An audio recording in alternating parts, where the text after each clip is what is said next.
गरीब की शादी। शशि की सौतेली माँ ने उसकी शादी की तो बड़े घर में, लेकिन पति कोई काम न करता।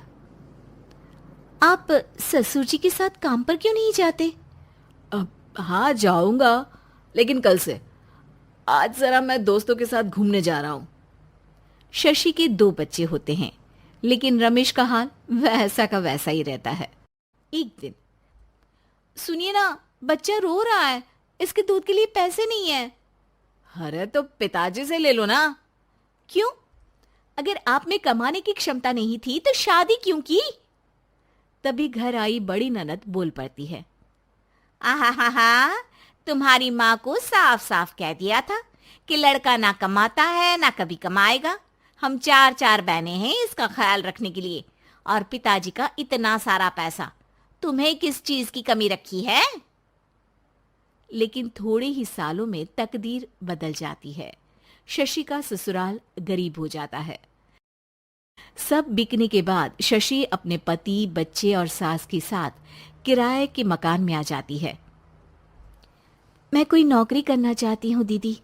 अरे इतने बड़े घर की बहू थी शशि, तुम नौकरी करोगी? नहीं नहीं नहीं नहीं। नहीं करूंगी तो घर कैसे चलेगा? बच्चों को भी तो पालना है ना। तभी शशि का भाई आ जाता है। शशि, ये ले राशन का सामान, किसी भी तरह की कोई भी जरूरत हो तो बताना। भाई, अब मैं नौकरी करूंगी। देख बहन, वैसे तो मैं तेरे साथ हूं, लेकिन हाँ, मैं ये भी चाहता हूं कि तू अपने पैरों पर खड़ी हो जा। शशि को एक प्ले स्कूल में छोटे बच्चों को संभालने की नौकरी मिल जाती है। एक दिन, शशि, मेरे स्कूल को अब तुम संभाल लो। मैं कुछ दिनों के लिए अपने बेटे के पास जा रही हूं। लेकिन प्ले स्कूल अकेले मैंने कभी नहीं संभाला है। अब ये सब मैं नहीं जानती। इतने महीनों में तूने जो देखा, बस पूरे आत्मविश्वास के साथ उसे करना। शशि नीलम के जाने के बाद पूरे 1 महीने उसका स्कूल अकेले संभालती है, और फिर एक दिन आता है जब वो अपना खुद का स्कूल भी खोल लेती है। वाह शशि, तुमने आज मेरा सर गर्व से ऊंचा कर दिया। तुम्हारा यही आत्मविश्वास तुम्हें बहुत आगे ले जाएगा।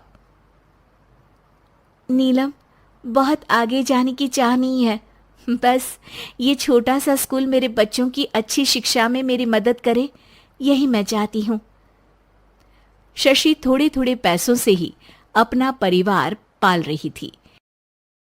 एक दिन उसके घर उसकी बड़ी ननद आती है। अरे भाभी, घर में कूलर तो लगा लेती, मेरी माँ को कैसे पंखे में लिटा रखा है? अरे तो शशि कौन सा एसी लगा कर सो रही है? वो भी तो यहीं रहती है ना मेरे पास।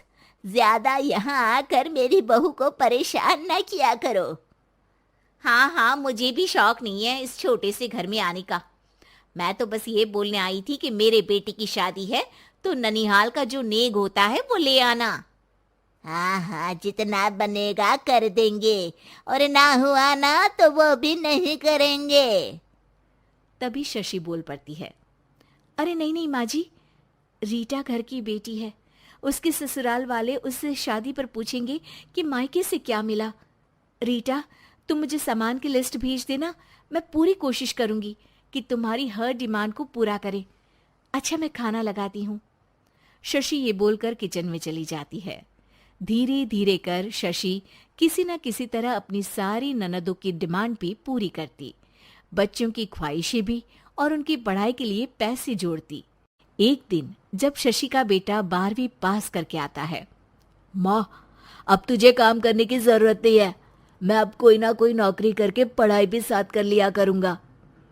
शशि को लगता है कि बेटा और आगे पढ़ाई करे, लेकिन वक्त की मार के कारण वो बेटे को काम के लिए हाँ कर देती है। अब बेटा एक बैंक में चपरासी बन जाता है।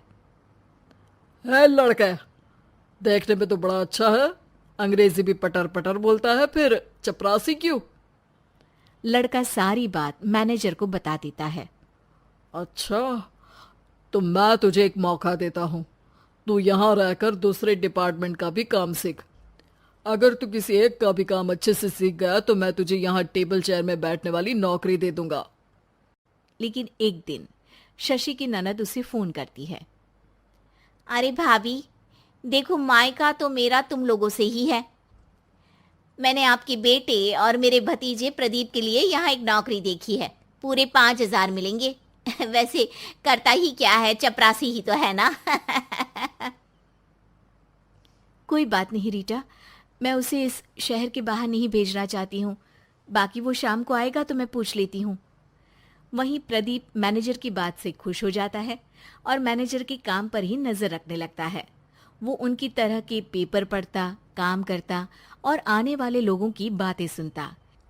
एक दिन बैंक में ऑडिट वाले आते हैं।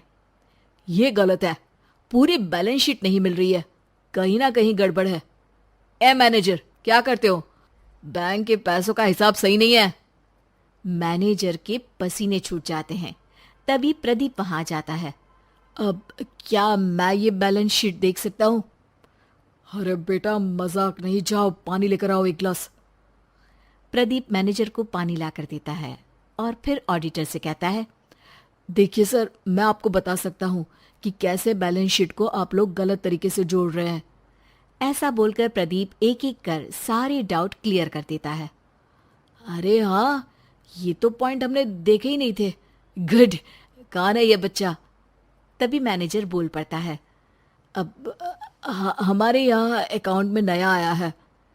ऑडिटर के जाने के बाद, वाह प्रदीप, आज तो तुमने मेरी नौकरी बचा ली। और आपने भी तो मेरी नई नौकरी लगा दी, अकाउंटेंट की। बस फिर क्या था, प्रदीप ने एक बार जो सफलता की सीढ़ी चढ़ी, बस चढ़ता ही चला जाता है। फिर एक दिन शशि की ननद, अरे भाभी कैसी हो? घर को तो बड़ा ही सुंदर चमका रखा है। अरे बेटी, कैसे आना हुआ? तू तो इस छोटे से घर में आना भी नहीं चाहती थी। कोई खास काम है क्या? अब हाँ, वो माँ, मेरा जो मजला बेटा है ना, वो अकाउंट से पढ़ाई कर रहा है, तो प्रदीप से बोलकर उसकी भी कहीं अच्छी नौकरी लगा दो ना। सास और शशि समझ जाते हैं कि कैसे पैसे आते ही लोगों के बात करने के तरीके से लेकर रिश्ते निभाने तक में बदलाव आ जाता है।